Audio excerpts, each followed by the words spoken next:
భాగ్యనగరం. ఈ పేరు వింటే చాలు ఏవో తెలియని మధురానుభూతులు కలుగుతాయి. ఎన్నో వింతలు, చారిత్రక కట్టడాలు కళ్ళ ముందు కదలాడతాయి. సంస్కృతి సంప్రదాయాలకు అద్దం పట్టే నిలువెత్తు కట్టడాలు ఎన్నెన్నో. నిజాం రాజులు పాలించిన ఈ మధురమైన నేలలో ఆశ్చర్యపరిచే, అబ్బురపరిచే అంశాలకు కొదవలేదు. అదే కోవలోకి చెందిందే ఈ మహావృక్షం. అలా కాస్తంత దూరం నుంచి చూస్తేనే చాలు నోటి నుండి మాట రాదు.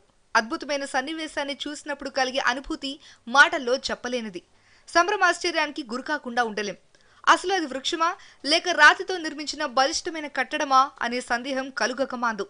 ఒక్కో కొమ్మ కథన రంగంలోకి దూకడానికి కథనోత్సాహంతో ఉన్న గుర్రాల్లా భీకరమైన ఆకృతితో ఎప్పుడెప్పుడు శత్రువులపై దాడి చేద్దామా అనే భావంతో ఉన్నట్టు అనిపిస్తాయి. ప్రతి కొమ్మ ఎక్కుపెట్టిన యుద్ధ ట్యాంక్లా, యుద్ధానికి సిద్ధమైన ఫిరంగ్లా దర్శనమిస్తుంది. చెట్టు మొదలు చూస్తేనే చాలు వా క్యా బాత్ హై అని అనుకోకుండా ఉండలేం.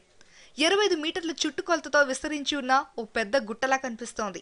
చెట్టు మొదల్లోనే 2 భారీ రూమ్లు ఉన్నాయంటేనే ఊహించుకోవచ్చు మహావృక్షం గాంభీర్యాన్ని. ఇంతకీ దీన్ని ఎప్పుడు పెట్టారని కదా మీ డౌట్? అయితే వినండి. కొన్ని శతాబ్దాల క్రితం మెడగాస్కర్ నుంచి తప్పించి ఇక్కడ నాటారు. ఈ వృక్షం పేరు బోబాబ్ ట్రీ. దేశాలు తిరిగే మౌల్వీలు భాగ్యనగరానికి విచ్చేసినప్పుడు ఇక్కడే కొన్ని రోజులు విశ్రాంతి తీసుకున్న సమయంలో ఇక్కడ నాటారని చరిత్ర చెప్తోంది. ఇంతటి గొప్ప అరుదైన అద్భుతమైన వృక్షం గోల్కొండ కోటకు దగ్గరలో ఉన్న గోల్ఫ్ క్లబ్ సమీపంలో ఉంది.